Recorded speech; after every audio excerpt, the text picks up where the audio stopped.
ద్వితీయోపదేశకాండము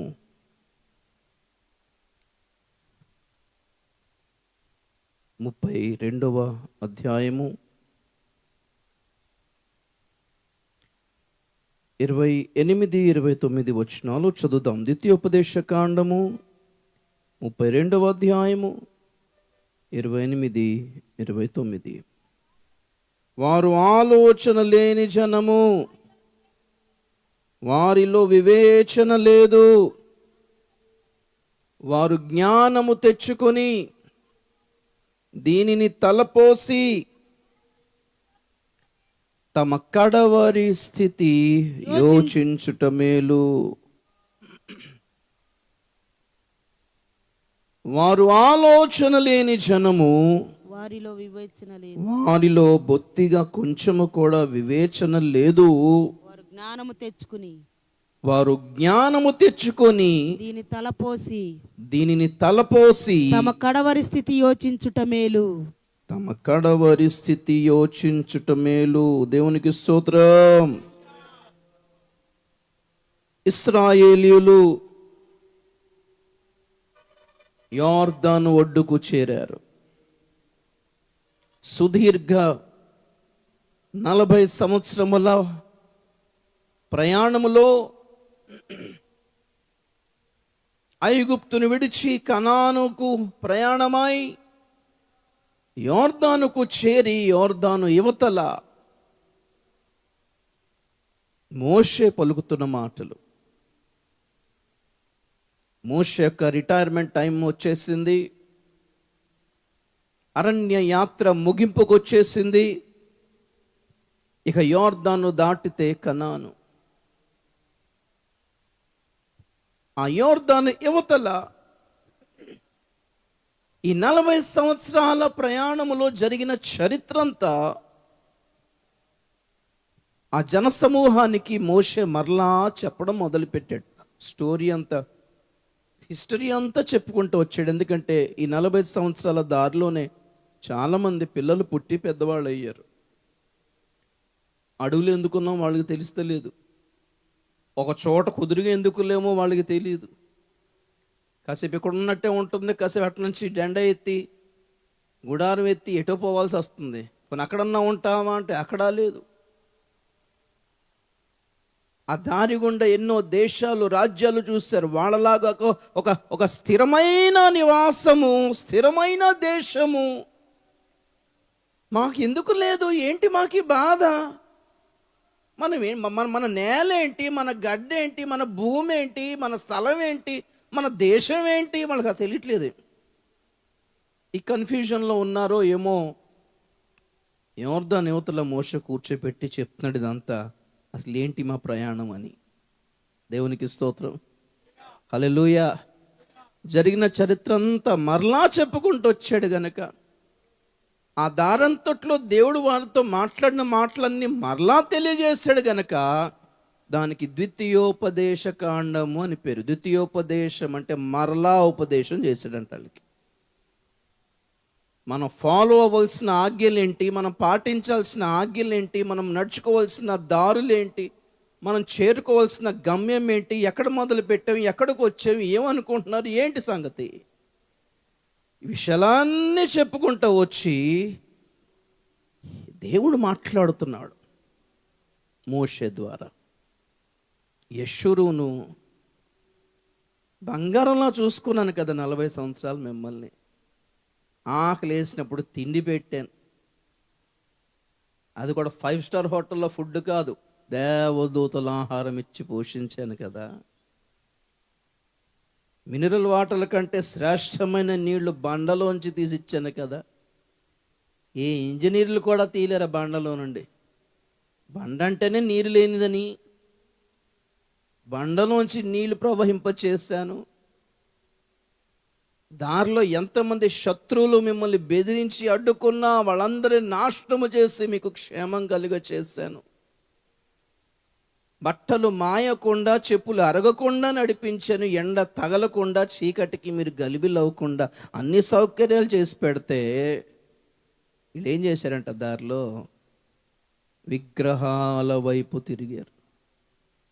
అయ్యో, మీతో మాట్లాడిన దేవుడు నేను, మిమ్మల్ని పలకరించింది నేను.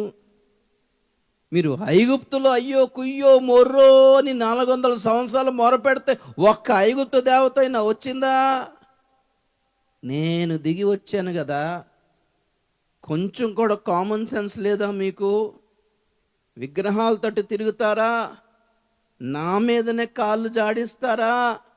నా మీదకే లేస్తారా? అయ్యో, ఆలోచన లేని జనము కదా, కొంచెం కూడా వివేచన లేదు కదా. దేవుణ్ణి విసర్జించి దేవుని నుంచి తొలగిపోతే మీ కడవరి స్థితి ఎలా ఉంటుందో కొంచెం ఆలోచించుట మేలు అంటున్నాడు. 15వ వచనం చదవండి. 32:15 ద్వితీయోపదేశకాండం. యెషూరును అంటే ఇశ్రాయేలు క్రొవ్విన వాడై కాలు జాడించెను. యెషూరును క్రొవ్విన వాడై కాలు జాడించెను.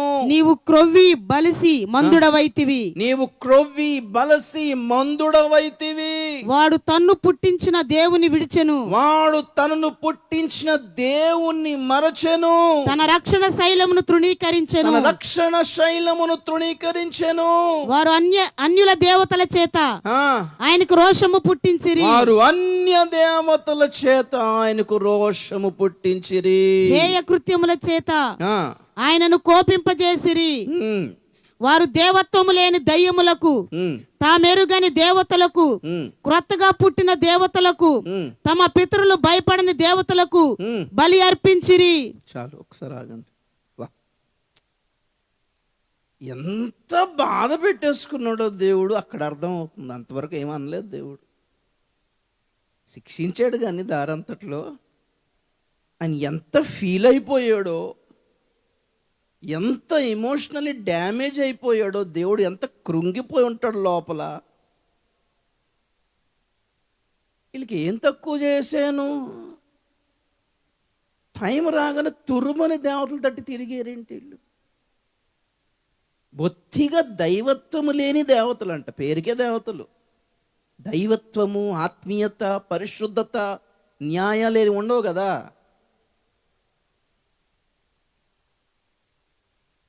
ఈ పూట మీ ముందు పెట్టే వర్తమానం ఏంటంటే కడవరి స్థితి. చెప్పండి ఏంటిది? స్తోత్రం చెప్పండి ఒకసారి. కడవరి స్థితి అంటే ముగింపు. ఎలా మొదలు పెట్టాము, ఎలా ముగించుకుంటున్నాం? ఎలా మొదలు పెట్టాము, ఎలా ముగించుకోవడం మనకి మేలు. బైబిల్ చెప్తుంది ప్రసంగి గ్రంథములో 7వ అధ్యాయం 8వ వచనములో, కార్యారంభము కంటే కార్యాంతము మేలు. స్తోత్రం చెప్పండి కదా ఒకసారి. ప్రారంభం బాగానే జరిగి ఉండొచ్చు, చాలా ఉత్సాహంగా, చాలా సంతోషంగా ఎగిరి గంతులేసి మన క్రైస్తవ ఆత్మీయ జీవితాన్ని చాలా చక్కగానే ప్రారంభించి ఉన్నామేమో. ఇక ముగింపుకు వచ్చేటప్పటికి, ముగింపు అంటే ఏంటి? సంవత్సరం ముగింపు ఒకటే కాదు ఇక్కడ మాట. ప్రపంచానికి అంతము అయిపోయే దినాల్లో మున్న ఇవి అన్నిటికీ ముగింపు దినాలు. The end of all things. అన్నిటి అంతము సమీపమై ఉంది అంటాడు 1 పేతురు 4వ అధ్యాయం 7వ వచనంలో. 1 దానికి, 2 దానికి, 3 దానికి కాదు, అన్నిటికీ. ఏమి ఉండదు, భూమే ఉండదు దేవుడా అంటే భవిష్యత్తు చూపిస్తున్నారేంటో మరి.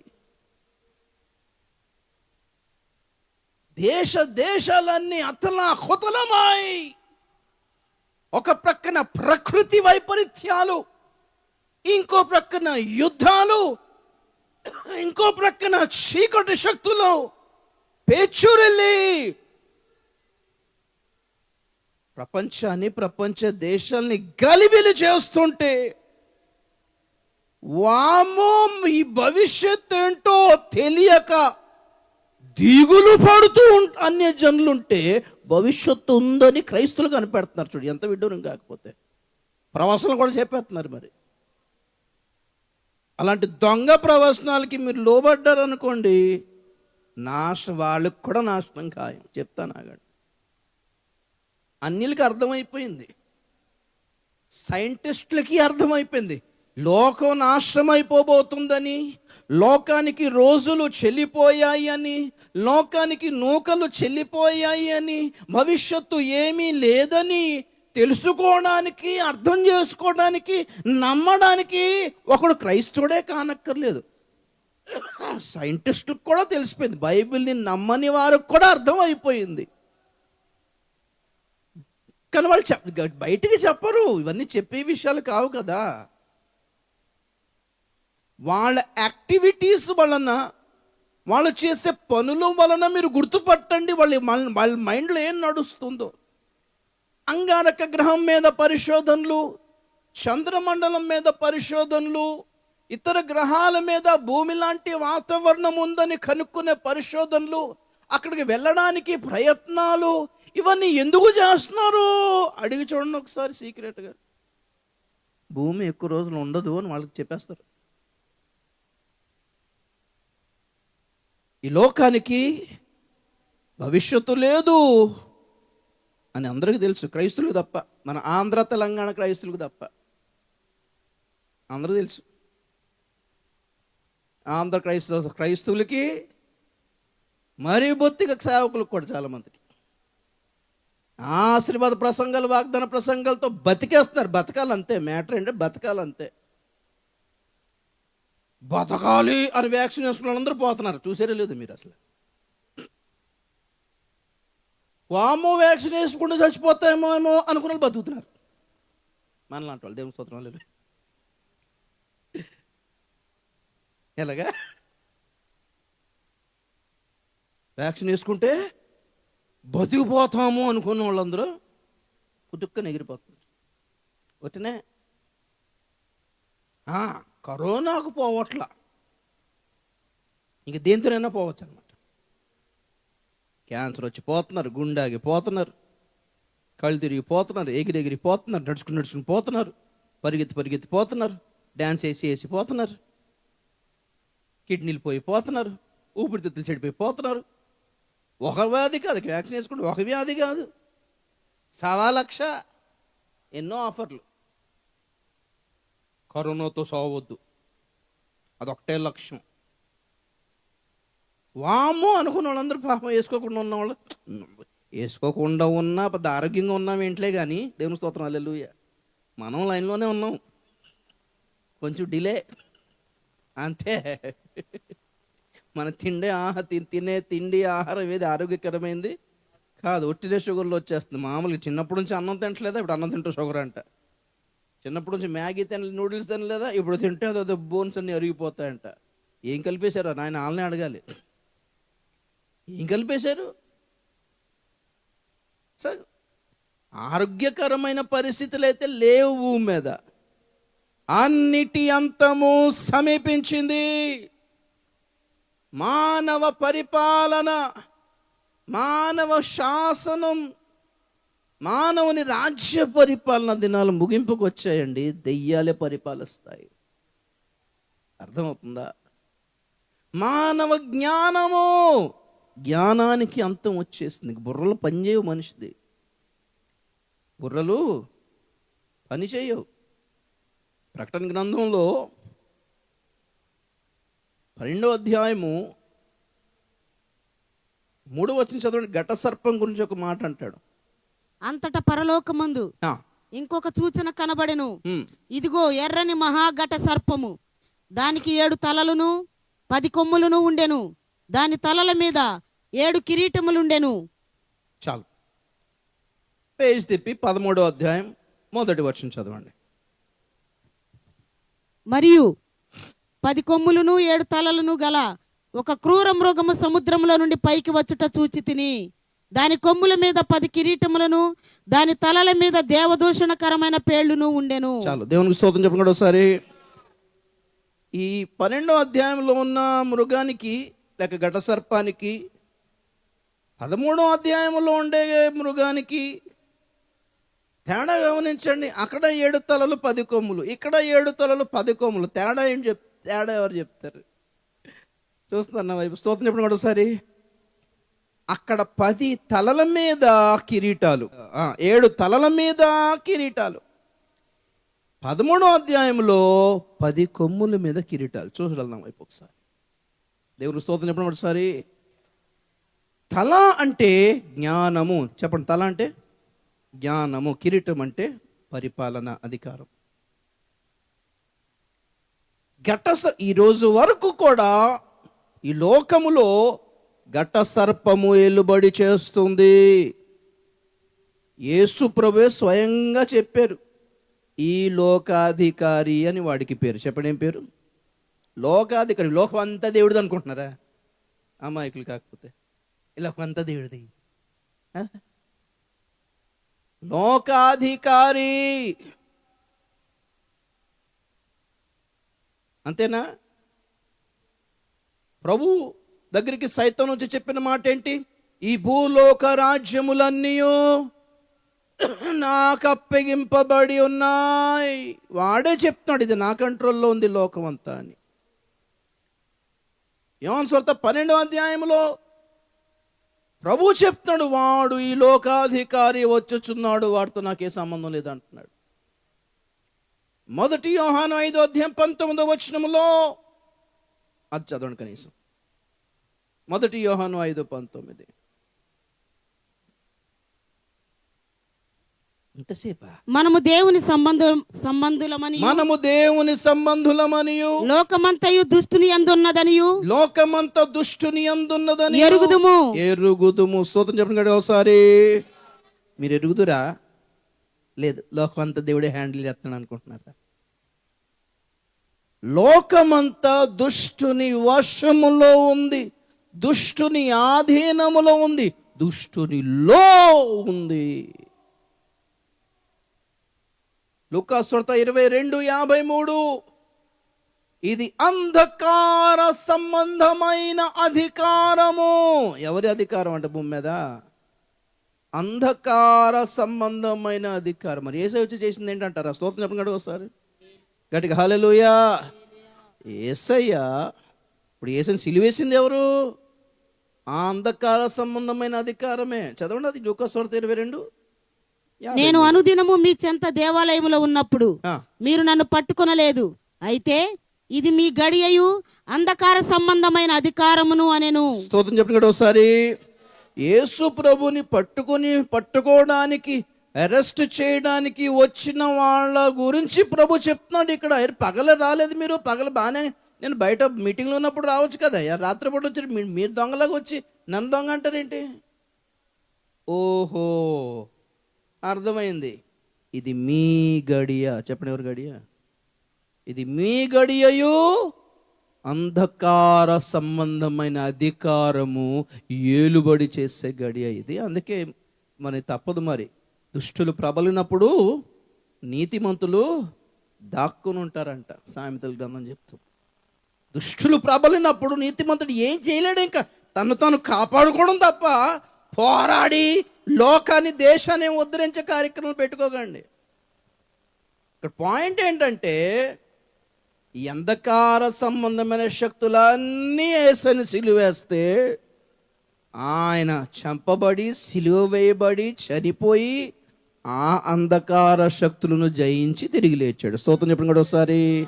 లేచి ఏం చేశాడు అంటే, మంచి మాట. కొలస్సీ పత్రిక 1వ అధ్యాయం 13వ వచనం నాకు చాలా ఇష్టం ఆ మాట. కొలస్సీ పత్రిక 1:13. ఆయన మనలను అంధకార సంబంధమైన అధికారములో నుండి విడుదల చేసి తాను ప్రేమించిన తన కుమారుని యొక్క రాజ్య నివాసులుగా చేసెను. హల్లెలూయా.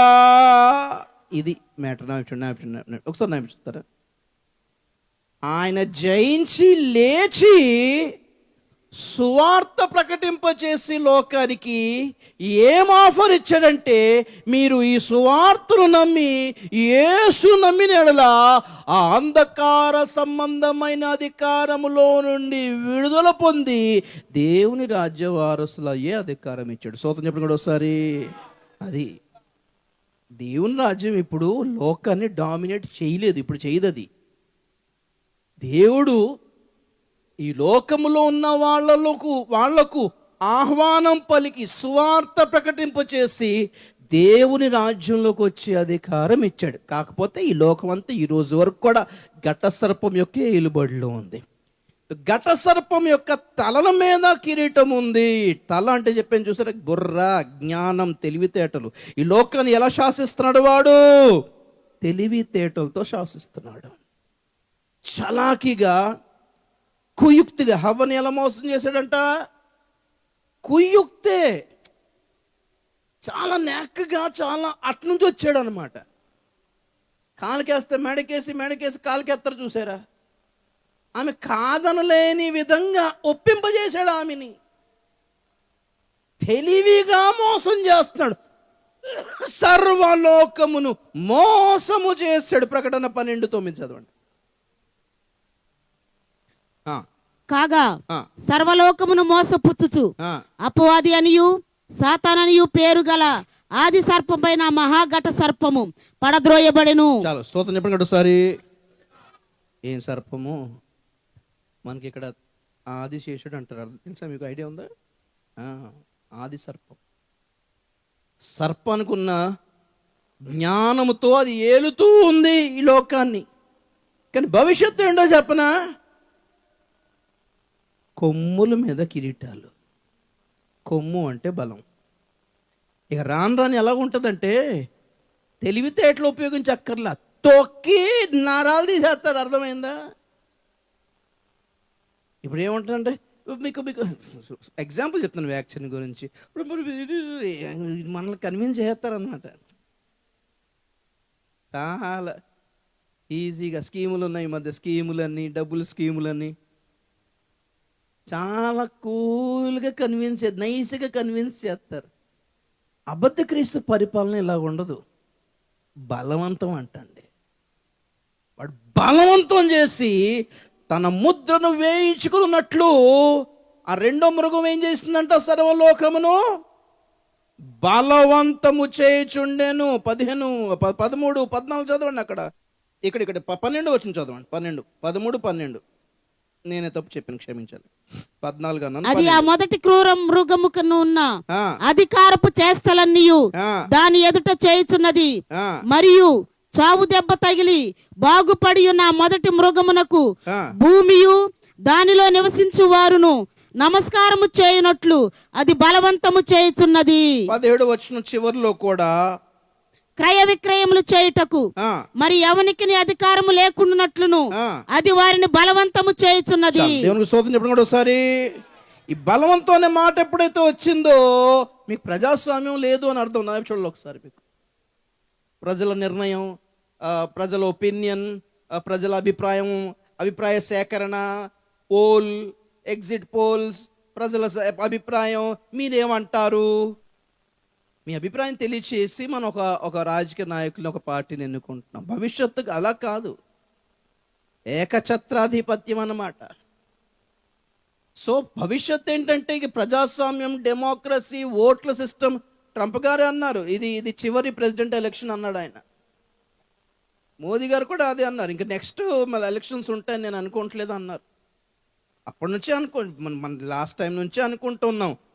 రాను ఇంకా ఈ ప్రజాస్వామ్యము, ఈ రాజ్యాంగం ఇలా ఉండదు అనుకుంటూ వస్తాం. టాపిక్ ఇది కాదు. టాపిక్ ఏంటి అంటే అన్నిటి అంతము సమీపించింది. మానవుని పరిపాలన విధానాలన్నీ ముగింపుకొచ్చాయి. అంతం సమీపించింది. మానవుని జ్ఞానానికి అంతం సమీపించింది. మానవుని బలానికి అంతం సమీపించింది. ప్రియులారా, దెయ్యాలు పరిపాలించబోతున్నాయి. సైతాన్ ఇప్పటి వరకు తాను సైతాను అని తెలియకుండానే తెలివిగా దేవుడి రూపమో, దేవత రూపమో, దేవుని దేవదూత రూపమో, మంచి మనుషుల రూపమో, మానవతావాదుల రూపములో మోసం చేసి పరిపాలించింది. కానీ రాను ఏంటి? నేను దెయ్యాన్ని, మొక్కుతావా చస్తావా అంటది. అంతే, ఎవరేం చేయలేరు. ఇంకా అర్థమైందా? మీరు నాకు వచ్చి మొక్కడానికి ఇంత తెల్ల బట్టలు వేసి, ఎంత జుట్టేసి, ఇంత అమాయకంగా ఉండి అక్కర్లేదు. దానికి అలవాటు అయిపోయింది. దానికి బోరు కొట్టేసింది. ఇంకెన్నాళ్ళు ఇలాగా, ఇంకెన్నాళ్ళు మోసం చేస్తాం? ఎప్పటికైనా ఓపెన్ అయిపోవాలి. ఎప్పటికైనా నిజ స్వరూపం బయట పెట్టుకోవాలి కాబట్టి వాటికి అర్థమైపోయింది ఈ మనుషులకి ఇంకెంత మోసం చేద్దాం, డైరెక్ట్ అటాక్ అంతే. ఇంకా అవును దయ్యాన్నే, అవును దుష్టుణ్ణే. ఏంటంటావు ఇప్పుడు? బతకాలంటావా చస్తావా? ఆప్షన్ నీదే. చాలామంది ఆత్మహత్యలు చేసుకుంటారంట, ప్రకటన గ్రంథం చెప్తుంది. వామోహం బతకలేమని చచ్చిపోతారు. కాబట్టి దెయ్యాలు పరిపాలన చేయబోతున్నాయి భవిష్యత్ అంతా, ప్రపంచమంతా, లోకమంతా, దేశమంతా. ఇంకో విషయం చెప్పనా, అసలు పాయింట్ ఏంటంటే సంఘకాలం కూడా ముగింపుకు వచ్చింది. స్తోత్రం చెప్పండి గట్టిగా సార్, గట్టిగా హల్లెలూయా. సువార్త కాలం కూడా ముగింపుకు వచ్చింది. 7 ఏళ్ళు పరిశుద్ధులకు విందవబోతోంది, 7 ఏళ్ళు లోకం మీదికి శ్రమ రాబోతోంది. గ్లోరీ. 7 ఏళ్ళు పరిశుద్ధులకు విందవబోతోంది, 7 ఏళ్ళు లోకం మీదికి శ్రమ రాబోతోంది. ఈ సువార్త మోయబడు, ఈ సువార్త మోయబడు, వాక్యమే కరువగును, వాక్యమే కరువగును. యేసు రాజుగా వచ్చుచున్నాడు, భూలోకమంతా తెలుసుకుంటారు. యేసు రాజుగా వచ్చుచున్నాడు, భూలోకమంతా తెలుసుకుంటాడు. హల్లెలూయా. ప్రపంచం ముగింపుకు వచ్చింది, అన్ని ముగింపుకు వచ్చాయి. మీరు నేను అనుకున్నట్టుగా, ప్రజలు అంచనా వేసినట్టుగా ఏం లేవు వాతావరణాలు. ఎంతకంటే దారుణంగానే మారబోతుంది. పాయింట్ అది కాదు. పాయింట్ ఇక్కడ ఏంటి అంటే సంఘకాలము కూడా ముగింపుకు వచ్చేసింది. ఇంకా సంఘాలు కడతాము, ఇంకా సువార్త చేస్తాం. చేసుకుంటా అంటే చేసుకోండి, ఊపిరినంత వరకు, చచ్చేంత వరకు ఉన్న ఈ ప్రాణాన్ని ఏం చేసుకోవాలి, వీళ్ళు ప్రకటిద్దామంటే ప్రకటిద్దాం, తప్పేం. దేవుని స్తోత్రం ఎప్పుడు కూడా ఒకసారి గట్టిగా హల్లెలూయా.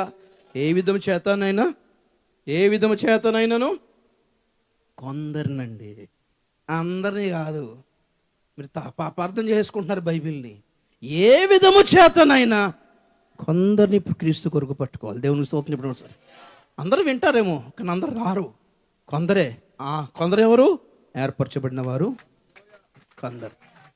మనం కూడా వెళ్తాం లేదో మనకు తెలియదు, కానీ మన ప్రార్థన ఆ కొందరిలో నేను ఉండాలి ప్రభువా, నీ కాలు పట్టుకుంటాను ప్రభువా, ఏదైనా చెయ్యి ప్రభువా, సరి చెయ్యి ప్రభువా, చెవి మెలితి రెండే తప్ప వదిలేక ప్రభువా అనేదే మన ప్రార్థన. పిల్లారా, మీరు గ్యారెంటీ లేదు, నేను గ్యారెంటీ లేదు, పిలిచే వరకు. దేవుని స్తోత్రం ఒకసారి గట్టిగా హల్లెలూయా. ఈ ముగింపు దినాల్లో సంవత్సరాంతమే కాదు, యుగాంతం కూడా. స్తోత్రం చెప్పండి గట్టిగా ఒకసారి గట్టిగా హల్లెలూయా.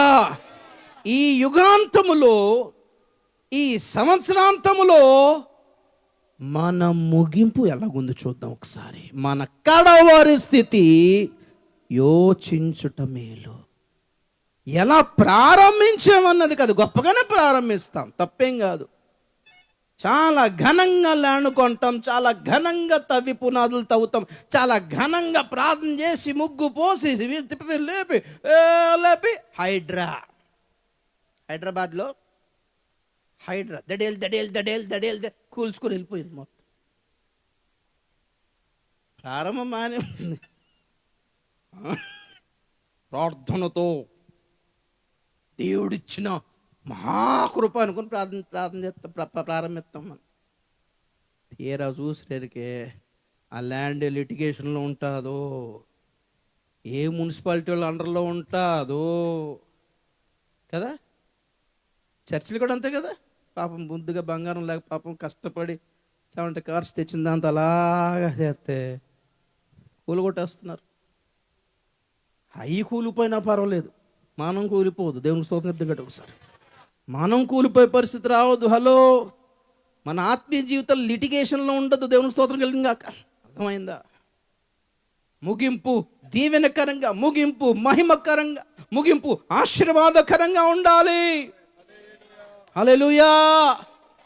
ఎలా ప్రారంభించాం తర్వాత, ఇప్పుడు ఎలా ఉన్నాం తర్వాత, ముగింపు కరెక్ట్గా ఉంటుందో లేదో ఒకసారి చూడాలి మనం.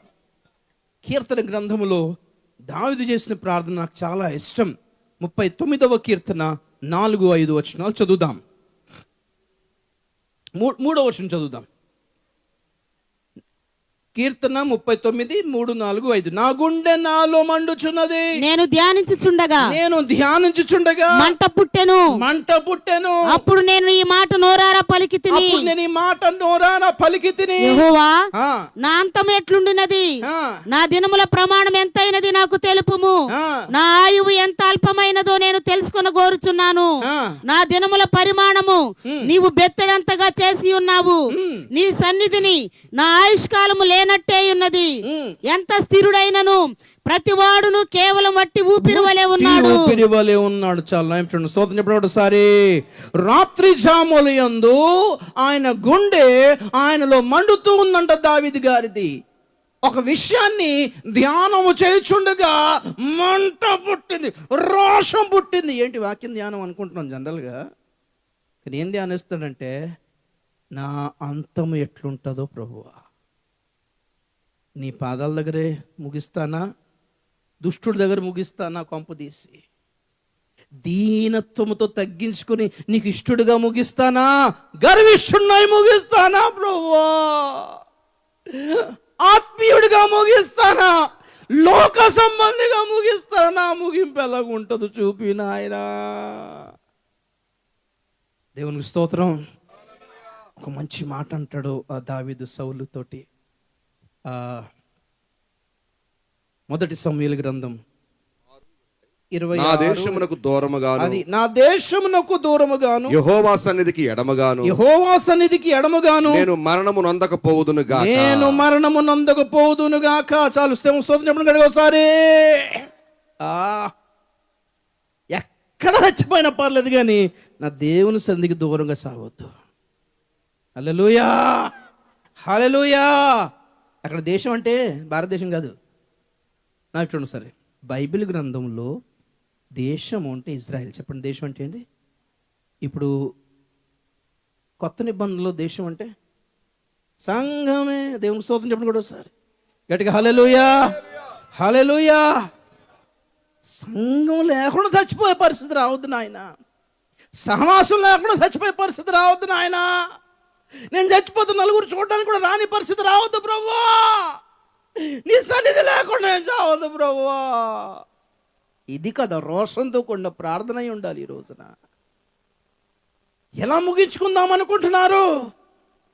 ఎలా ప్రారంభించాము, ఎలా ముగిస్తున్నాము? గలతీ పత్రిక 3:3. గలతీ పత్రిక 3:3.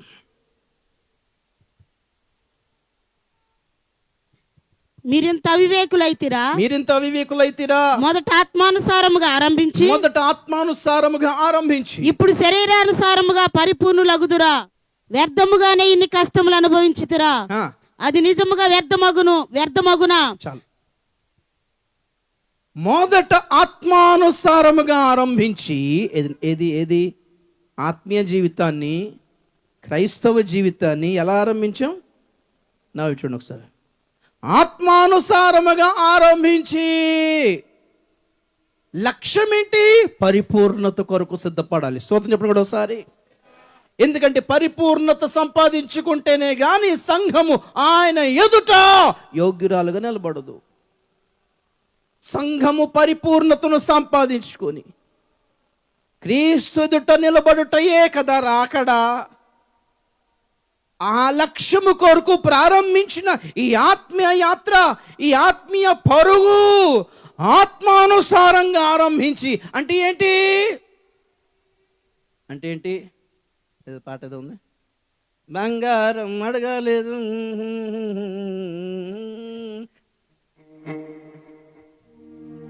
ఇప్పుడు బంగారమే అడుగుతున్నాము, వెండే అడుగుతున్నాము, ఉద్యోగాలే అడుగుతున్నాము. యేసయ్యా, ఎలా ప్రారంభించారు?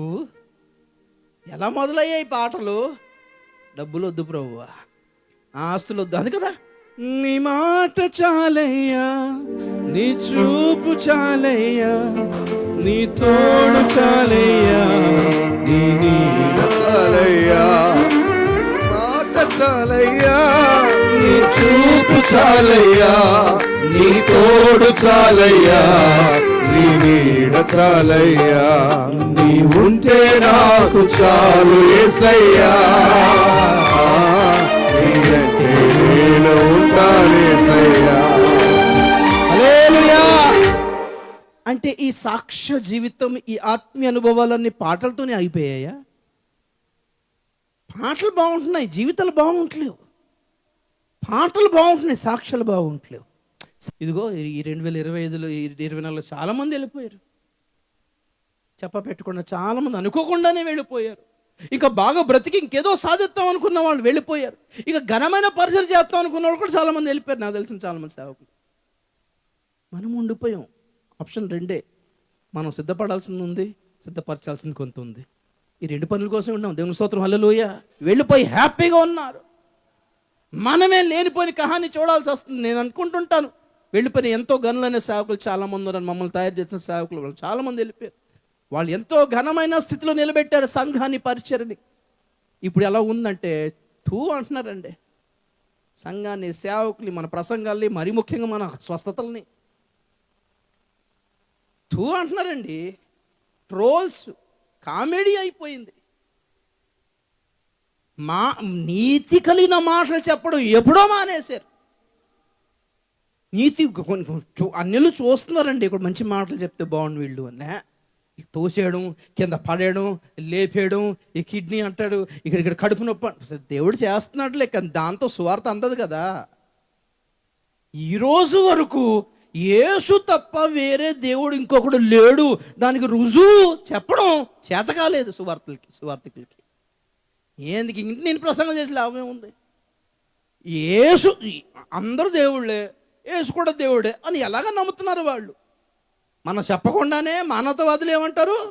యేసు కూడా దేవుడే, అందరూ దేవుళ్ళే, అందరిలో యేసు కూడా దేవుడే. మేము మీలా కాదు, మేము అందరిని ఒప్పుకుంటాం, అందరిని కలుపుకుంటాం. మానవతావాదులం ముందుగానే ఉంది వాళ్ళకి అదంతా. ఇప్పుడు కొత్తగా ఏం బయలుదేరిందంటే అంతా ఒకటే, అన్ని గ్రంథాలు ఒకటే. అది చెప్పడానికి నువ్వే రావాలా?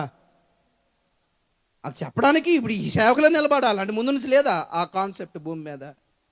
మనం ఇక్కడ ఎందుకున్నాము అంటే యేసు తప్ప వేరే దేవుడు లేడని చెప్పడానికి. హల్లెలూయా. వన్ అండ్ ఓన్లీ ఆయన నామములోనే తప్ప, ఆయన రక్తములోనే తప్ప, ఆయన శిలువలోనే తప్ప, ఆయన ద్వారానే తప్ప ఎవరు పరలోకం వెళ్ళలేరు అని చెప్పడానికి సువార్త నోట్లో లేక, ఆ సువార్త మీద అభిషేకం లేక ఈ మ్యాజిక్లు చేసుకుని బతికేస్తున్నారండి. లేకపోతే 4 వాగ్దాన ప్రసంగ, దేవుడు జాబ్ ఇస్తాడు, దేవుడు ఇది ఇస్తాడు, దేవుడు అది ఇస్తాడు. మరి అవి ఉన్నోడికి ఏం చెప్తారు? జాబ్ లేనివాడికి దేవుడు జాబ్ ఇస్తాడు కాబట్టి ప్రభుని నమ్ముకో అందాం. ఉన్నోడికి ఏం చెప్పాలి? రోగం ఉన్నోడికి ప్రభువులు నమ్ముకో స్వస్థత పరుస్తాడు అంటాం. మరి ఆరోగ్యంగా ఉన్నోడికి ఏం చెప్పాలి? డబ్బు లేనోడుకో చిన్న పూరి పాకలో ఉన్నవాడుకో చెప్పవచ్చు ప్రభుని నమ్ముకోమని, దేవుడు ఇల్లు కట్టి పెడతాడు అంటాం. స్తోత్రం. ఉన్నోడికి ఏం చెప్పాలి అని ఆలోచించండి. అది సువార్త. యాక్చువల్లీ యేసు ప్రభుని నమ్ముకోకపోయినా డబ్బులు వస్తాయేమో, కానీ యేసు ప్రభు నమ్ముకోకపోతే పరలోకం రాదు. దేవుని స్తోత్రం. ఇప్పుడు కూడా సార్ యేసు ప్రభు నమ్ముకోకపోతే రోగం బాగా అయిపోవచ్చేమో, కానీ ఏదో కింద మీద చేసి అమెరికా టాబ్లెట్లు వాడేనా బాగా అయిపోవచ్చేమో, కానీ యేసు లేకుండా పరలోకం అయితే రాదు. యేసు ప్రభు నమ్ముకోకుండా టాపర్లు అవ్వలేదా? యేసు ప్రభు నమ్ముకోకుండా జాబులు సంపాదించలేదా అన్యులు? యేసు నమ్ముకోకుండా ఫారెన్లో సెటిల్ అవ్వలేదా? యేసు నమ్ముకోకుండా టాప్ లిస్టులో లేరా? యేసు నమ్ముకోకుండా ప్రపంచ ధనవంతులు లేరా? యేసు ప్రభు నమ్ముకుంటే ఇవన్నీ వస్తాయని చెప్పడం ఎంత మోసం కాకపోతే. యేసు నమ్ముకోకుంటే ఏది రాదో అది చెప్పాలి. అది సువార్త. రక్షణ కలగదు ఈ నామముననే తప్ప ఆకాశము క్రింద ఇవ్వబడిన మరి ఏ నామములో రక్షణ లేదు అన్నందుకు కాదా కొరడాలు కొట్టేశారు పేతుర్ని, యోహాన్ని. ఈపులు శీలవేయబడ్డాయి. ఇది చెప్పడం, ఇది చెప్పినందుకు కాదా? ఏరండి ఆ సువార్థికులు? అటువంటి మండే సువార్థికులు ఏరి? అందుకే సువార్త కాలం ముగిసిపోయింది అంటాను నేను. అయిపోయింది, డ్రామా నడుస్తుంది, డబ్బా నడుస్తుందంతా. అప్పట్లో మన సేవకులు, తాత తండ్రులు చేసిన పరిచర్లో న్యాయమైన సంఘాలు కట్టారు. కోట్ల మంది, వేల మంది రాలేదు, కానీ 10 మంది వచ్చిన సాలిడ్. 10 మంది వచ్చిన సంఘానికి చిన్న పురిపాక సంఘమే అయినా నాణ్యమైన విశ్వాసులు వాళ్ళు. స్తోత్రం. ఎప్పుడు కూడా ఒకసారి వాళ్ళ నుంచి మనం ఇలాగ వచ్చాము. హల్లెలూయా.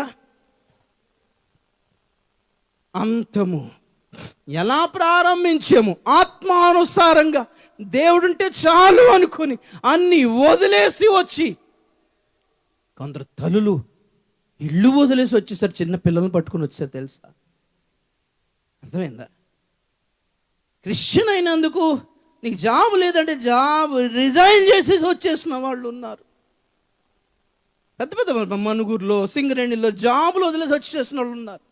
డాక్టర్ సర్టిఫికెట్ చింపేసి వచ్చేసిన. ఎందుకు చింపారు? మధ్యలో మనసు మారితే మరలా క్లినిక్ పెట్టుకోవాలనిపిస్తుంది. చింపేసి వచ్చేసారండి. దేవునికి స్తోత్రం. అలాగ ఆత్మ దేవుడు ఉంటే చాలు, ఆయనే పోషిస్తాడని మొదలుపెట్టి మా పెద్దనే రాయగఢలో, ఒరిస్సాలో ప్రధానమంత్రి రోజ్గార్ యోజన PMRY లోన్ తీసుకొని షాప్ పెట్టాడు, బట్టల దుకాణం. మన మధు గారు రోజు మధ్యలో కూర్చోవడం, ఏమండి పెద్దగారు అన్నాం. మా పెద్దన్న బాడీ బిల్డర్ అనమాట. కరెక్ట్గా మధ్యాహ్నం పొడ భోజనం చేసి డబ్బులు పెట్టుకుంటాడు చిన్న టీవీలో. కరెక్ట్గా ఈ పాస్టర్ గారు వచ్చి, ఏమండి పెద్దగారు అంటే, వామ్మో వచ్చేసాడా అనుకో.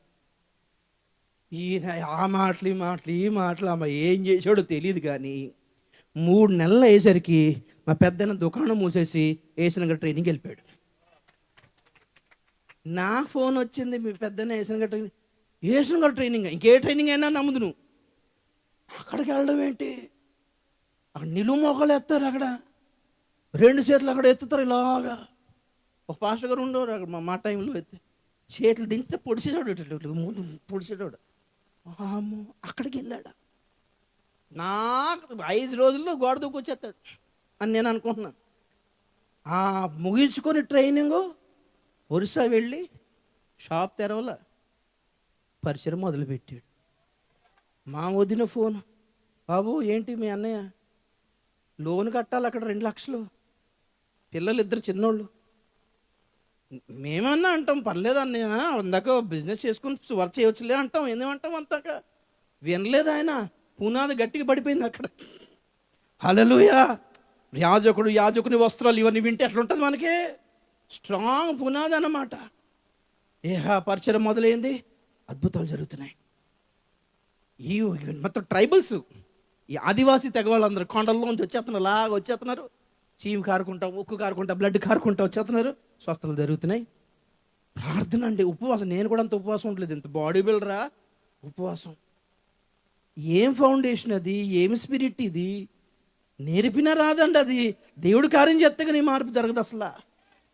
హల్లెలూయా. లాస్ట్కి నోటీస్ వచ్చింది, లోన్ కట్టకపోతే జైలు. ఆఫ్ కోర్స్ అన్న పంపించాడు లెటర్, నాన్న ఇలాగ వచ్చిందండి. నాకు భయం వేసేస్తుంది. ఎక్కడ దేవుని నామనికి అవమానం అయిపోతే ఏంటిది? అంత పోలీసులు వచ్చి పట్టుకెళ్తే పరిస్థితి ఏంటి? మా వదిన పరిస్థితి ఏంటి అని. ఏమైందో ఏమో ప్రార్థన చేసాడో ఏం చేశాడో తెలియదు. కానీ 4 రోజుల తర్వాత లెటర్ వచ్చింది, రుణమాఫీ. హల్లెలూయా. 4-5 ఊర్లలో 4-5 సంఘాలు కట్టుకుని మంచి పరిచయం చేస్తారు. ఎలా ప్రారంభించారు? అబ్బా అన్నీ వదులుకొని దేవుడే చూసుకుంటాడని ప్రారంభించి లాస్ట్కి ముగింపు ఏంటంటే చిన్న చిన్న బిజినెస్లు అన్నీ పెట్టుకుంటున్నాం మనం.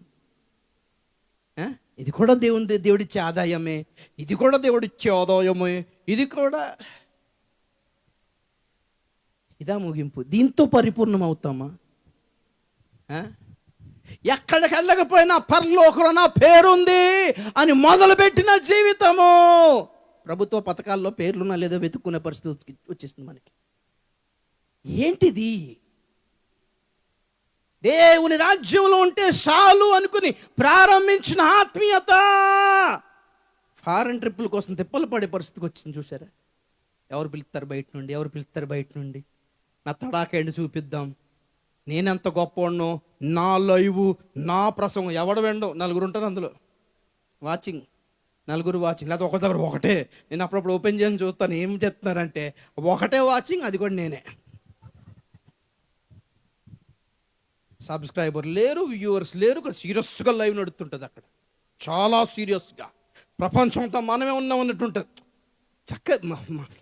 కాళ్ళ చేతులు, మా అలాంటి కాళ్ళ చేతులు నడవని వాళ్ళు, పేషెంట్స్ బయటికి వెళ్ళలేక, ఊరి మీదకి వెళ్ళలేక, స్టేజ్ మీద నిలబడలేక, కింద మీద పడలేక ఏదో ఆన్లైన్లో చేసుకుని నడుస్తున్నాం అంటే కాలు చేతులు బాగున్న వాళ్ళు కూడా ఏం పరిస్థితి వచ్చింది నాకు అర్థం కావట్లేదు. వాళ్ళకి ఆన్లైన్ మినిస్ట్రీ ఏంటండి? వెళ్ళి సివర్త్ చేయకుండానే ఉంటా. పరిచయం చేయండి, ఊర్లోకి వెళ్ళండి, విలేజెస్కి వెళ్ళండి, రాష్ట్రాలు దాటి వెళ్ళండి. ఒక టీం తయారు చేసుకుని వెళ్ళరా? అంత భారం ఉన్నవాళ్ళు 10 మంది కూడా చూడదు. దానికి మళ్ళీ క్యూఆర్ కోడ్ ఉంటుంది అక్కడ. PhonePe number, GPay number, QR code పంపించండి పంపించండి పంపించండి పంపించండి. అలవాటు అయిపోయింది అందరికీ. ఇదా ఎలా ప్రారంభించామో ఆత్మీయ జీవితాన్ని, ఎలా ముగించుకుంటున్నాము? ఇది మహిమకరమైన ముగింపేనా? పరిపూర్ణతకు సంబంధించిన ముగింపేనా? రాకడలో ఎత్తబడిలా చేసే ముగింపేనా? దీనంగా మొదలైన జీవితము దీనత్వంతోనే ముగియాలి ప్రియులారా. స్తోత్రం చెప్తాం గట్టిగా ఒకసారి. గర్విష్ఠులమై ముగించకూడదు. ఆత్మీయంగా ప్రారంభించిన జీవితము ముగింపు కూడా ఆత్మీయంగానే ఉండాలి ప్రియులారా. పరిశుద్ధతతో ప్రారంభించిన జీవితము పరిశుద్ధతతోనే ముగించాలి ప్రియులారా. మొదట ఆత్మానుసారంగా ఆరంభించి మధ్యలో ఏమైందో ఏమో ముగింపుకు వచ్చేటప్పటికి పరిశుద్ధత లేదు, నీతి లేదు, వైరాగ్యము లేదు, న్యాయమైన జీవితము లేదు, దీనత్వము లేదు, ఆత్మీయత లేదు, పై చూపులు లేవు, రాకడ కొరకైన దర్శనము, లక్ష్యము లేదు. ఇవన్నీ ఆత్మ సంబంధమైనవి. నీతి, పరిశుద్ధత, వైరాగ్యం, న్యాయం, దీనత్వం, విశ్వాసం ఇవన్నీ ఆత్మకు సంబంధించిందండి, శరీరానికి సంబంధించింది కాదు. శరీరం జేబులు నిండవు, దాంతో ఆత్మే నిండుకుంటుంది. అక్కడ మొదలుపెట్టి ఇక్కడ స్వస్థత, జాబు, పెళ్ళి, పిల్లలు, ల్యాండ్, ఇళ్ళు, గుమ్మ మీద కారు, జేబులో ఐఫోన్, ఇలా ముగుస్తున్నాయి. దీంతోనే పరలోకి వెళ్దాం అనుకుంటున్నారా? దీంతోనే ఎన్ని మోసుకుని వెళ్దాం అనుకుంటున్నామా? ఇదా సంపాదించాల్సింది. మధ్యలో ఏదో జరిగింది. 5:7 గలతీ పత్రిక 5:7 చదవండి. గలతీ పత్రిక 5:7 చదువుదాం. మీరు బాగుగా పరిగెత్తుచుంటిరి, సత్యమునకు విధేయులు కాకుండా మిమ్మును ఎవడు అడ్డగించెను? ఈ ప్రేరేపణ మిమ్మును పిలుచుచున్న వాని వలన కలగలేదు. మిమ్మును పిలుచుచున్న వాని వలన మాత్రం కలగలేదు. మరి చాలా స్తోత్రం చెప్పండి కూడా ఒకసారి. ఆత్మానుసారంగా ఆరంభించిన జీవితము, ఆత్మీయ బాటలో నడుస్తున్న పరిగెడుతున్న జీవితము, బాగుగా పరిగెట్టుచుంటిరి కదా, సత్యమునకు విరోధముగా మిమ్మల్ని అడ్డగించింది ఎవరు? ఏ తప్పుడు బోధల్లోకి వెళ్ళిపోయారు? ఏ తప్పుడు దర్శనాలకి లోబడిపోయారు? ఏ తప్పుడు ప్రవచనాలకి లోబడిపోయారో? ఏ తప్పుడు లక్ష్యం పెట్టేసుకున్నారో? ఖచ్చితంగా ఈ ప్రేరేపణ మిమ్మును పిలిచిన వాని వలన మాత్రం కలగలేదు. దేవుడు మిమ్మల్ని దీని కొరకైతే పిలవలేదండి. ఏదో జరిగింది, మధ్యలో దారి తప్పిపోయారు, ఏదో జరిగింది, డిస్ట్రాక్ట్ అయిపోయారు, ఏదో జరిగింది, తప్పిపోయారు, తప్పు వంకర త్రోవలు కల్పించుకున్నారు వీళ్ళంతా. చూడండి, చాలా మంది జీవితాలు ముందు బాగానే ఉంటాయి, ప్రసంగాలు బాగున్నాయి, ఆత్మీయత బాగుంది, హెచ్చరింపు బాగుంది, ప్రార్థన బాగుంది. ఇప్పుడు లేదు, ఆ ప్రార్థనలో కూడా ఒక రోషము లేదు, ఆ ప్రసంగాల్లో రోషం లేదు, ఆ సాక్ష్యాలలో కూడా ఒక ఆత్మీయత అనిపించట్లేదు. అంత పేలవంగా చప్పబడిపోయి ఖాళీ డబ్బాల్లో మారిపోయాయి. ఈ హంగులు బాగుంటున్నాయి, ఖరీదైన డెకరేషన్, ఖరీదైన హోర్డింగ్లు, లైటింగ్లు, ఖరీదైన సౌండ్ సిస్టమ్లు, స్టేజే గ్రౌండ్ అంత ఉంటుందండి. ఈ గ్రౌండ్ స్టేడియం అంత ఉంటుందేమో. ఇంకా సౌండ్ క్లారిటీ పెరిగింది, బుర్రలో క్లారిటీ పోయింది. పిక్చర్ క్వాలిటీ వచ్చింది, కానీ దర్శనము క్వాలిటీ పోయింది. దర్శన క్వాలిటీ ఎందుకు పోయింది అంటున్నానంటే, కాసేపు పరలోకం అంటున్నారు, కాసేపు లోకం భవిష్యత్తు అంటున్నారు, కాసేపు రాకడ అంటున్నారు, కాసేపు భవిష్యత్తు అంటున్నారు, లేదు శ్రమలు వస్తుంది అంటున్నారు, అబద్ధ క్రీస్తు వస్తుంది అంటున్నారు, లేదు మహా ఉద్యమం వచ్చి మొత్తం అంతా మారిపోద్ది అంటున్నారు. ఏంటి నీకు ఏం క్లారిటీ ఉంది నీకు? అబద్ధ క్రీస్తు వచ్చి శ్రమలు వచ్చి అందరు చంపుతాడా, లేకపోతే ఇండియా అంతా మారిపోయి అంత నార్మల్ అయిపోయి అందరు క్రైస్తువులు అయిపోతారా? ఏది గ్యారంటీ? ఏది ఒక మాట చెప్పండి పోనీ.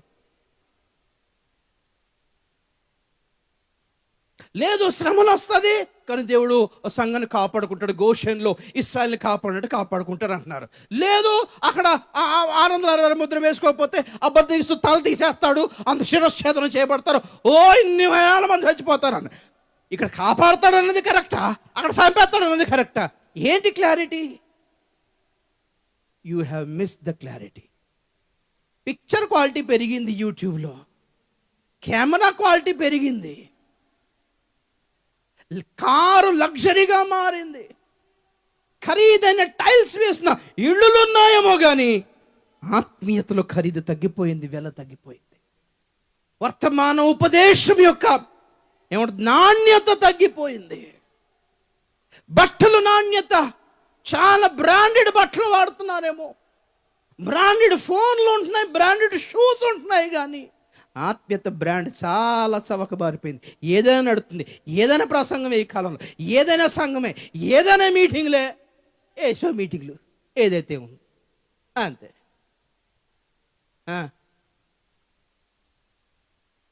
కదా,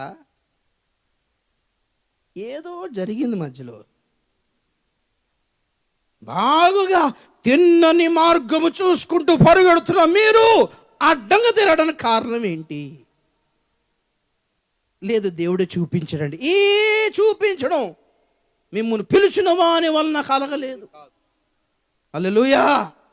లేదంటే దేవుడు ఇలా ప్రేరేపిస్తున్నాడు, దేవుడు ఇలా నడిపిస్తున్నాడు. ఈ నడిపింపు, ఈ ప్రేరేపణ మిమ్మును ఏ సేవకు పిలిచాడో ఆ పిలిచిన వాని వలన కలగలేదండి. ఇది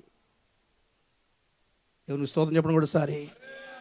అలా ఆత్మతో ఆరంభించి సర్వనాశనంతో ముగించుకున్న వాళ్ళు కొందరు పేర్లు చెప్తాను, అన్ని రిఫరెన్స్ ఎక్కర్లేదు, ముగించేద్దాం. అందులో మొదటివాడు ఆదామే. ఆదాం కంటే ఘనమైన ప్రారంభం ఎక్కడుంది చెప్పండి అసలు? పిల్లలకి ఏదైనా క్విజ్ పెట్టాలనుకుంటే ఫస్ట్ క్వశ్చన్, అందరు పుట్టి చచ్చిపోతారు, నేను పుట్టకుండానే చచ్చిపోయాను, నేను ఎవరిని అంటే ఏం పేరు చెప్తారు మీరు? హల్లెలూయా. ఏంటి అందరూ తల్లి గడుపులో పుట్టి అందరూ చచ్చిపోతారు. మరి ఈ మనిషి ఎవరో కానీ నేను పుట్టలేదు కానీ చచ్చిపోయాను. Who M I? నేనెవరిని? ఆదాము పుట్టలేదు, సృష్టించబడ్డాడు. స్తోత్రం చెప్పండి కూడా ఒకసారి గట్టిగా. హల్లెలూయా, హల్లెలూయా. ఇంకో క్వశ్చన్ చెప్పనా? అందరూ స్త్రీల నుండి పుడతారు, నేను పురుషుని నుండి పుట్టాను, నేను ఎవరిని? That's it. ఎంత ఘనమైన స్టేటస్ వాళ్ళది. అవ్వా. మూడో క్వశ్చన్, నాభి సూత్రం లేని మనుషులు ఎవరు? బొడ్డు లేని వాళ్ళు. బొడ్డు లేని వాళ్ళు ఎవరు? ఆదం హవ్వలే. మళ్ళీ కన్ఫ్యూజ్ అవుతున్నారండి మీరు. తల్లి కడుపులో పుడితే కదా బొడ్డు ఉంటుంది. దేవుని స్తోత్రం చెప్పండి కూడా ఒకసారి. బొడ్డు లేదు వాళ్ళకి. యేసు క్రీస్తు కంటే ముందుగా ఎవరైనా దేవుని కుమారుడు అని పిలువబడ్డాడు అంటే అది ఆదాం అండి. ఏం ఘనమైన ప్రారంభం ఇది. స్తోత్రం చెప్పండి కూడా ఒకసారి. జీవ జంతువులను, పశు పక్షులను ఈ కళ్ళతో చూసినట్టే కళ్ళు పైకెత్తితే పరలోకం కనిపించేది. అటువంటి దివ్యమైన ఆత్మీయ నేత్రాలు కలిగిన వాడు ఆదాం. హల్లెలూయా. అప్పటికి వెలుగు చీకటి ఉంది, అప్పటికి సూర్యుడు ఉన్నాడు, చంద్రుడు ఉన్నాడు, అప్పటికి పగలు రాత్రి ఉంది. కానీ ఏదైనా తోటలో ఎప్పుడు చీకటి చూడలేదు వాళ్ళు. ఎందుకంటే చీకటి పడినప్పుడు ఆదము హవ్వల శరీరంలోంచి వెలుగు వచ్చేది. నూతన నిరీక్షలో అదే మంది మహిమ అలాగుండేది. ఏమి ప్రారంభము, ఏమి బిగినింగ్ ఇది. దేవుడు అలాగా కళ్ళు చూసుకుంటున్నాడు. మీరిద్దరే కాదు నాన్న, భూమి నిండా ఇలాంటి వాళ్ళు నాకు కనబడాలి, భూమిని నిండించండి అన్నాడు. స్తోత్రం చెప్పండి కూడా ఒకసారి. మీరు ఏం చేస్తున్నారు? భూమి నిండిపోవాలి, దేవుని ప్రజలతో నిండిపోవాలి, దేవుని మహిమతో నిండిపోవాలి. ఎవరిని టచ్ చేసినా దేవుని జ్ఞానం కనబడాలి, భూమి దేవుని జ్ఞానంతో నిండిపోవాలి. ఆయన అలా కలలుగాన్ని అలా తోటలో దిగొస్తే ఈయన గారు లేరు అక్కడ. హలో, ఎక్కడయ్యా ఆదాము? ఆకులతోటి కప్పుకోవాల్సిన పరిస్థితి ఎందుకు వచ్చేసింది? ఎవరి ప్రేరేపణకు లొంగిపోయావు? ఎవరి నడిపింపుకు లొంగిపోయావు? పోనీ ఎవరో ఏదో ప్రేరేపించినా, ఎవరో ఏదో నడిపించినా, ఎవరో ఏదో కౌన్సిలింగ్ ఇచ్చినా, ఎవరో ఏదో సలహా ఇచ్చినా అడగాల్సిన వాళ్ళ దగ్గరికి వెళ్ళావా? ఒకసారి ఒక్క పరామర్శను అడిగావా? ప్రభువా ఇలాగ అంటున్నారు ఏంటి నాయన?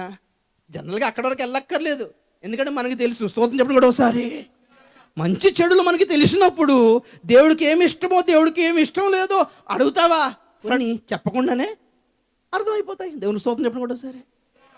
దేవునితో సహవాసం చేసి దేవుని మనసు అర్థం కాకపోతే ఇంకెందుకండి?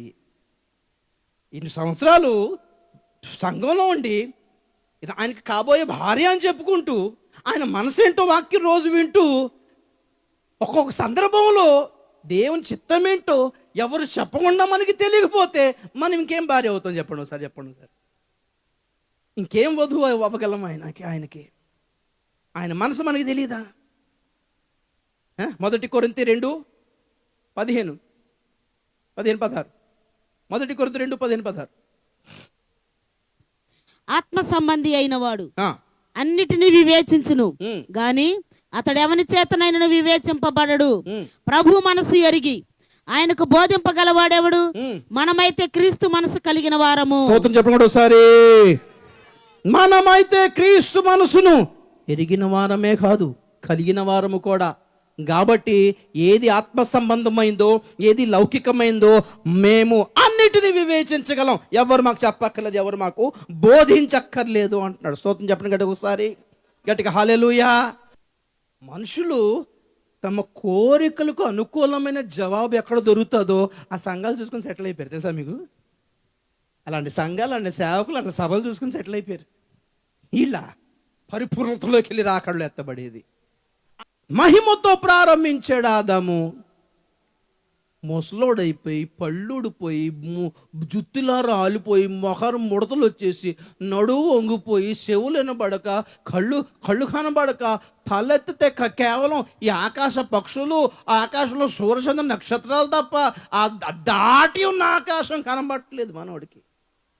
ఇదా ముగింపు. ఆత్మీయ నేత్రాలతో ఆరంభించి, పరలోక దృష్టితో ఆరంభించి భూమినే చూసే స్థితికి వచ్చేసాడు. భూమి ఉంది, మనుషులు ఉన్నారు, జంతువులు ఉన్నారు, మన దేవుడు ఉంటే కనబడాలి కదా అని దగ్గరకు వచ్చారు. ఇక్కడికి వచ్చారు. మ్యాటర్ అంతా ఆయన చూసే నేత్రాలు పోగొట్టుకుంటేవి కదా. ఏదైనా లోపల ఉన్నారు, చక్కగా మహిమ కలిగిన ప్లేస్లో ఉంటే అందులో ఉంచి వెలివేయబడ్డారు. ఏదైనా 10-12 ఆశీర్వాదాలు ఉన్నాయి. అందులో ఉండుంటే ఇవన్నీ ఉండేవి వీళ్ళకి. 12 ఆశీర్వాదాలు ఏదైనా ఉండుంటే అందులోంచి వెళ్ళగొట్టబడ్డారు. వెళ్ళగొట్టబడి బయటపడ్డారంట. ఎలా బతుకుంటారండి? జీవితంలో చీకటి ఎప్పుడు చూడలేదు వాళ్ళు. ఫస్ట్ టైం చీకటిని ఎలా చూశారో. ఆకులు వాడిపోయి ఆకులతో కప్పుకునే పరిస్థితి.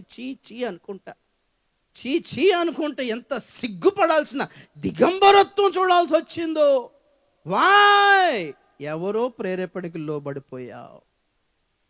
తినకూడని దాన్ని తినే స్థితికి ఎందుకు వచ్చేసింది?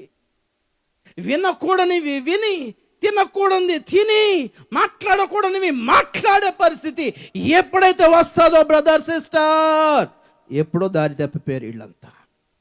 బాగుగా పరిగెత్తుచుంటిరి.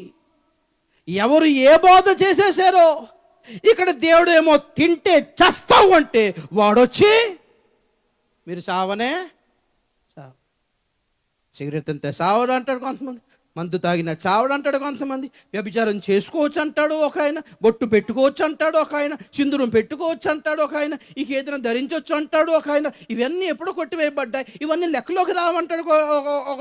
లేకపోతే అన్ని గ్రంథాలు అన్ని మతాలు అన్నీ ఒకటే అంటాడు, అన్ని దేవతల్లో యేసు ప్రభు రూపం చూడవు అంటాడు, అందరిలో మంచి ఉంది అంటారు, అన్ని గ్రంథాల్లో మంచి. ఈ మాత్రం చెప్పడానికి, ఈ మాత్రం చెప్పలేక నా అపోస్తులు చంపబడ్డారు అంటాను నేను. వాళ్ళు వీపులు కొరడాలు ఎందుకు చీరివేయబడ్డాయి? రోమియులారా, బబులోనియులారా, యూదులారా అంతా ఒకటే అని చెప్పడం చేత కాలేదా వాళ్ళకి?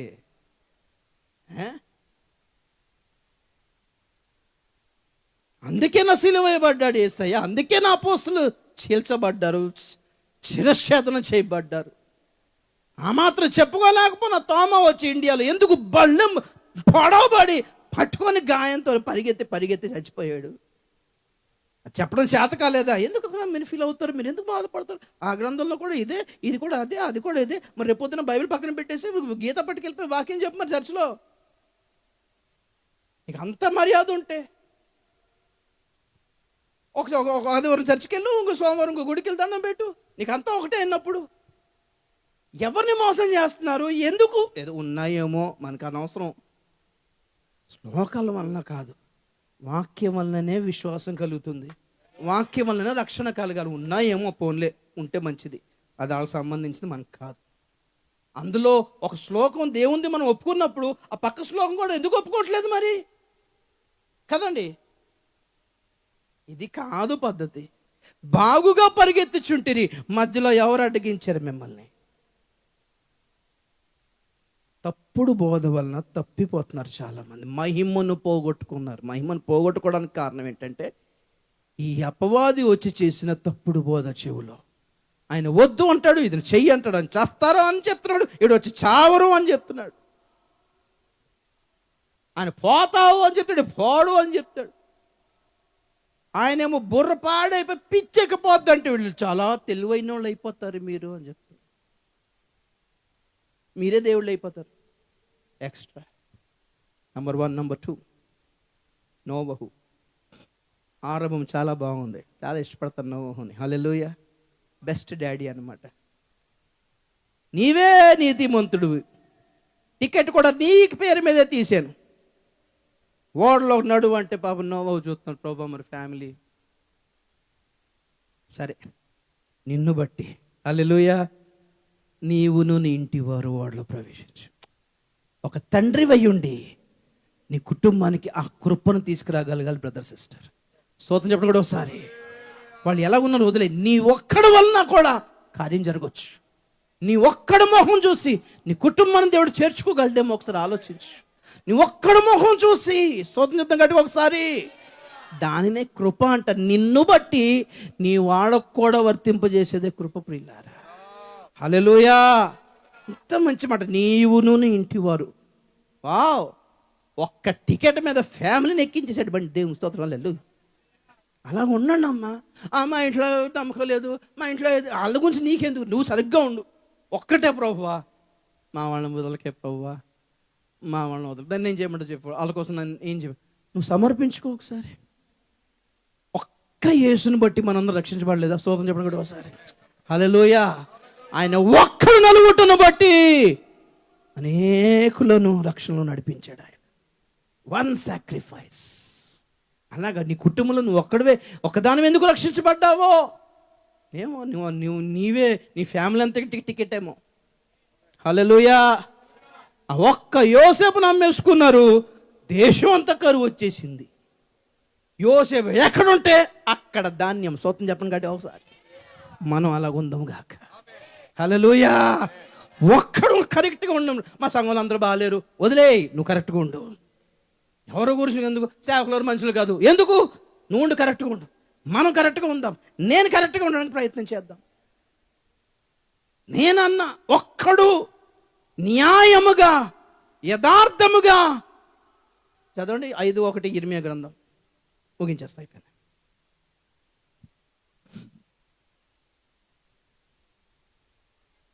ఇర్మియా 5:1. యెరూషలేము వీధుల్లో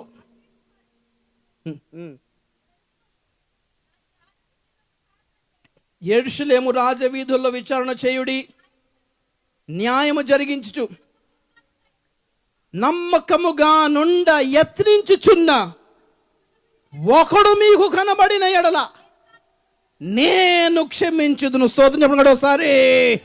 వన్ ఆప్షన్ అండి. దేవునికి స్తోత్రం చెప్పండి ఒకసారి. నీ ఒక్కడిని బట్టి ఎన్నో కార్యాలు జరగవచ్చండి. అందరి మీద నేరం మోపక్కర్లేదులే, నువ్వు ఒక్కడు కరెక్ట్గా ఉండు. నీ ఫ్యామిలీలో, నీ వంశంలో, నీ సంఘంలో ఒక్కడు ఏంటన్నాడు? నమ్మకంగా ఉండా ప్రయత్నిస్తే చాలంటండి, గొప్ప కార్యం జరుగుతుందట. యత్నించుచున్న ఒకడు కనబడిన ఎడల నేను యెరూషలేమును నాశనం చేయను అంటాడు. ఎంత గొప్ప ఆప్షన్ అది. ప్రభు నేను ఉంటా ప్రభు, ఈ పట్టణం కాపాడు ప్రభు అని ఒకడు ముందుకు రాలేదు. ఎవరి స్వార్థం వాళ్ళదే బతికేస్తున్నారు. నోవహు ఎంత గొప్ప కృప సంపాదించాడంటే ఫ్యామిలీ అంతటిని కాపాడుకున్నాడు. ఆ తరిము వారిలో నిందారహితుడు, నీతిమంతుడు.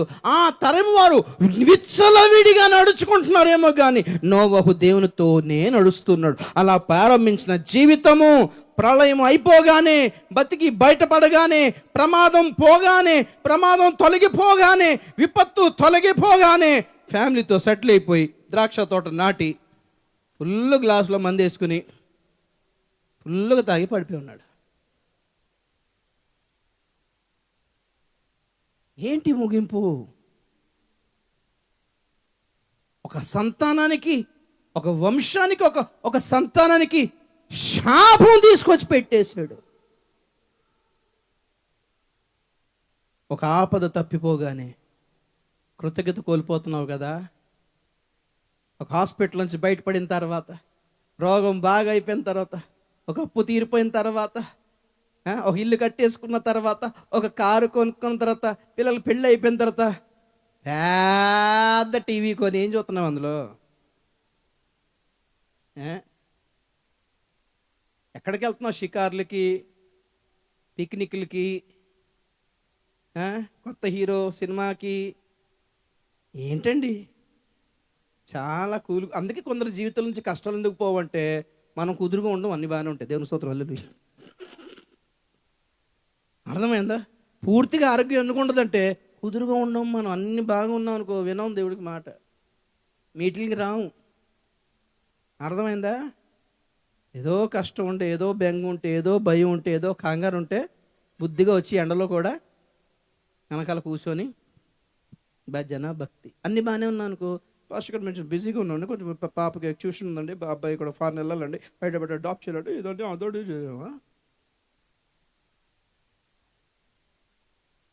కృతజ్ఞత ఎప్పుడైతే కోల్పోతారో ప్రియులారా, జీవితాలు చాలా రాంగ్గా ముగిసిపోతుంది. దేవుడికి ఏం అవసరం? నోవహుని కూడా చంపేసి కొత్త సృష్టి చేసుకోగలిగి ఉండేవాడు. దేవుని స్తోత్రం చెప్పిన కూడా సరే. ఆదం నుండి పుట్టేమంటాం కానీ ఫస్ట్ మనకి ఇప్పుడు మూలకారుడు నోవహునే ప్రస్తుతానికి. ఆయన ఒక్కడ కృప పొందాడు కాబట్టి మనం ఈరోజు బతుకున్నాం. దేవుని స్తోత్రం. హల్లెలూయా. అర్థమైంది? దేవుని స్తోత్రం. ఆయన ఒక్కడు కృప పొందాడు కాబట్టి ఇదిగో ఆదము నుంచి పుట్టినోళ్ళు అందరూ పోయినప్పుడు నోవహు ఒక్కడే బతికాడు. అక్కడ నుంచి మరలా ఇలాగ వచ్చింది స్టోరీ అంతా. చెప్పుకోవద్దా? ఒరే నాయనా, ఎంత ప్రళయం చూసిన తర్వాత నీకు బుద్ధి బుర్ర మారు మనసు రాకపోతే ఎలాగనుకో, ఎలా? పాపం చేయకండి రే, పాపం చేయకండిరా అంటే వీళ్ళు ఏం చేశారంటే బాబిల్ గోపురం కట్టి శిక్షణలు తప్పించుకోవాలో ప్లానింగ్ చేస్తున్నారు వీళ్ళు. పాపం చేయకుండా దేవుడు కాళ్ళు పట్టుకొని అలా వేడుకుంటే ఆయనే కాపాడుకుంటాడు. కాదు ఏంటిది? మరలా చేద్దాము, మరి మరలా ఆయన కోపం వస్తే ఎలా తప్పించుకోవాలి? ఆ ప్లాన్ చూడండి. సొంత ప్లాన్తో కీడు తప్పించుకోవడానికి ట్రై చేస్తున్నారా? ఈ ప్రళయాలు సొంత ప్రయత్నాలతో తప్పించుకుందాం చూస్తున్నారా? చెట్లు నాటితే బతుకుతాం, ప్లాస్టిక్ కాగితాలు మానేస్తే బతుకుతాం కాదు. దేవుని కాళ్ళు పట్టుకుంటే బతుకుతాం అనుకోవాలి కానీ దేవుని స్తోత్రం. హల్లెలూయా. దేవుని కాళ్ళు పట్టుకొని ఒకసారి ప్రభు అంటే కానీ కాపాడతాడు కానీ ఆయన. హల్లెలూయా. టెక్నాలజీని నమ్ముకోవడం, ఎలాన్ మస్క్ని నమ్ముకోవడం, బిల్ గేట్స్ని నమ్ముకోవడం, రోబోట్ని నమ్ముకోవడం కాదు, దేవుణ్ణి నమ్ముకో, కాపాడి పెడతాడు ఆయన. కానీ ప్రకటన గ్రంథం ఏం కనబడుతుందంటే వీళ్ళు దేవుని తప్ప అన్ని కాళ్ళు పట్టుకున్నారు. వీళ్ళు అందుకే కూర మొక్కలు, పచ్చని చెట్లు, పచ్చని గడ్డి, కూర మొక్కలు అన్నీ కాలిపోయాయి. అంటే మీరు ఆలోచించండి ఏం తిని బతుకుతారో. ఇప్పుడు మన కాయగూర లేకపోతే చికెన్ తిని బతుకుతాం అనుకో, మరి మేకలకి ఆవులకి గడ్డి లేకపోతే ఏం తింటాయి అనుకుంటున్నారు? మనల్ని తింటాయే గారు. ఈ పాతాళం నుంచి నరమాంస భక్షక దెయ్యాలని బయటకు వచ్చి జంతువులో పడతాయి. అందుకే ఆ ప్రకటన గ్రంథం 6వ అధ్యాయంలో దుష్ట మృగముల వలన, తెగుళ్ళ వలన 3వ భాగం చచ్చిపోయారు. దుష్ట మృగాలు అంటే ఏంటి? నోవహు చెప్పుకోవాలి, కీడు తొలగిపోలేదు, మనుషుల బుద్ధి ఇంకా మారలేదు, దేవుణ్ణి పట్టుకొని రా అబ్బాయి అని చెప్పుకోరా పిల్లలకి. చదువు బాగా చదువు, గవర్నమెంట్ అంటే అంత నమ్మకం మీకు? అమెరికా అంటే అంత నమ్మకం? 40 కోట్ల ఉద్యోగాలు పోతాయండి 2025లో అమెరికా ఉద్యోగాలు. అమెరికాలో సెటిల్ అయిపోయిన వాళ్ళందరూ గెట్అవుట్ అంటున్నారు. లేదు మేము ఇక్కడే పుట్టి పెరిగాము, ఇక్కడ ఉంటామని కనుక అక్కడ స్ట్రైకులు చేస్తే ఏమవుద్దు మీకు తెలుసు. అక్కడ ఇక్కడ మనకి బయట తుపాకులు పట్టుకునే ఈ పర్మిషన్స్ లేవు, కానీ అక్కడ ఉన్నాయి ఫారిన్ కంట్రీస్లో. కుర్రాళ్ళు కూడా తుపాకి పట్టుకుని తిరుగుతారు. ఎవరిని కాల్చేస్తారో ఎవరు తెలియదు. జాబ్స్ పోతాయి, గ్రేట్ రిసెషన్ అంటారు, బ్యాంక్స్లో డబ్బులు పోతాయి. అర్థమవుతుంది. కొత్త పాండమిక్ వస్తుంది, కొత్త వ్యాక్సిన్ వస్తుంది. ఈసారి చెప్పాను కదా, తెలివితో కాదు బలవంతంగానే వేస్తారు. ఇప్పుడు ఎలా ఎదుర్కొందాం అనుకుంటున్నారు? ఏంటి పరిస్థితి? నోవహు దారి తప్పిపోయాడు. అంతా సర్దుకుపోయింది, ప్రళయం తొలగిపోయింది, అంత నార్మల్ అయిపోయిందంటే ఎలాగా? ఇదే పాపము, అదే ఘోరమైన వ్యభిచారము, అదే ఘోరమైన విచ్చలవిడితనము. ఒరే పిల్లలు మీరు చేయకండ్రా, మీ పిల్లలకి చెప్పుకోండి అని చెప్పుకోవద్దా నోవహు? చూసుకోండి ఒక్కసారి, మీ పిల్లలు కరెక్ట్గానే ఉన్నారా? 3వది లోతు. సాయంత్రం చూద్దాం ఎలా ప్రారంభించారు, ఎలా ముగించుకుంటున్నారు. మహిమతో ప్రారంభించి మహిమతోనే ముగించాలి ప్రియులారా. జీవితాలు ఆత్మీయంగా ప్రారంభించేమా ఆత్మీయంగానే ముగించాలి. దీనులమై ప్రారంభించేమా ముగింపులో కూడా మనం ఆర్థికంగా పెరిగినా దీనత్వం అలాగే ఉండాలి ప్రియులారా. మన దీనత్వాన్ని, మన నమ్మకత్వాన్ని దేవుడు చూసి మనను బలపరిచి ఆర్థికంగా ఆరోగ్యంగా దీవించిన ఆత్మీయత కోల్పోవద్దు అని చెప్తున్నాను నేను. డబ్బులు లేనప్పుడు ఒకలాగా, డబ్బులు ఉన్నప్పుడు ఒకలాగా ఉండొద్దు ప్రియులారా. అద్దింట్లో ఒకలాంటి ఆత్మీయత, సొంతింటికి వచ్చేటట్టుగా ఒకలాంటి ఆత్మీయత వద్దు ప్రియులారా. ముందు ఒకలాగా ఇప్పుడు ఒకలాగా ఉండొద్దు.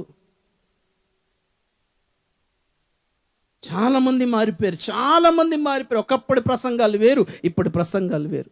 ఒకప్పుడు సిద్ధపరిచే విషయాలు వేరు, ఇప్పుడు సిద్ధపరిచే విషయాలు వేరు. ఒకప్పుడు లక్ష్యాలు వేరు, ఇప్పుడు లక్ష్యం వేరైపోయింది. ఆస్తులు కావాలి, భూములు కావాలి, ఫారిన్ ట్రిప్పులు కావాలి, ఉంగరాలు కావాలి, కాస్ట్లీ వాచ్లు కావాలి, కాస్ట్లీ ఫోన్లు కావాలి. ఇవే బ్లెస్సింగ్ అనుకుంటున్నారు. ఇదే దేవుడిచ్చిన ఆశీర్వాదం. దేవుడు ఇచ్చిందండి, దేవుడు చూపించాడు కాబట్టి ఇదంతా దేవుడు. చూసుకోండి ఒక్కసారి, రేకుల షెడ్డులో ఎలా ఉండేది ఆత్మీయత, ఇప్పుడు ఎలాగుంది? డొక్కు బండి వేసుకుని తిరుగుతున్నప్పుడు ఎలాగుంది? సొంత బండి వచ్చాక ఎలాగుంది? ఇప్పుడు అందులో లేచి పడదాం. చూసుకోండి ఒక్కసారి. ప్రైవేట్ ఉద్యోగం చేస్తున్నప్పుడు అప్పుడు ఎలాగున్నారు? ఇప్పుడు ఉద్యోగం పర్మనెంట్ అయిపోయిన తర్వాత ఎలాగున్నారు? మీరే చూసుకోండి ఒక్కసారి. అప్పుడు మీ ప్రార్థన రిక్వెస్ట్లు ఎలా ఉండేవి, ఇప్పుడు ఎలా ఉన్నాయి? ఆత్మీయ భావమే కోల్పోయారు కదా. ఆత్మీయ ఆశలు లేవు, చచ్చిపోయాయి. ఆత్మీయ విషయాల్లో ఎప్పుడో మానేశాం.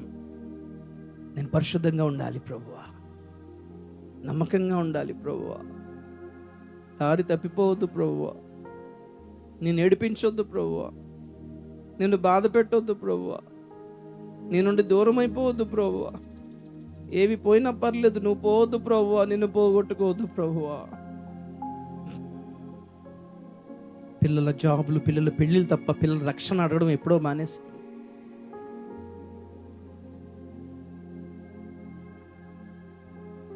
ఆత్మీయతలో స్థిరంగా ఉండాలని ఒకప్పుడు ప్రార్థన చేసేవాళ్ళం. ప్రభువా, ఎవరు పడిపోయినా నేను పడిపోవద్దు నాయన. ఇప్పుడు లైఫ్లో సెటిల్ అవ్వాలని ప్రార్థనలు. ఇవన్నీ రాంగ్ కాదు. ప్రయారిటీస్, ప్రాధాన్యతలు మారిపోయాయి, ప్రాముఖ్యతలు మారిపోయాయి, ఇంపార్టెన్సెస్ మారిపోయాయి మనవి.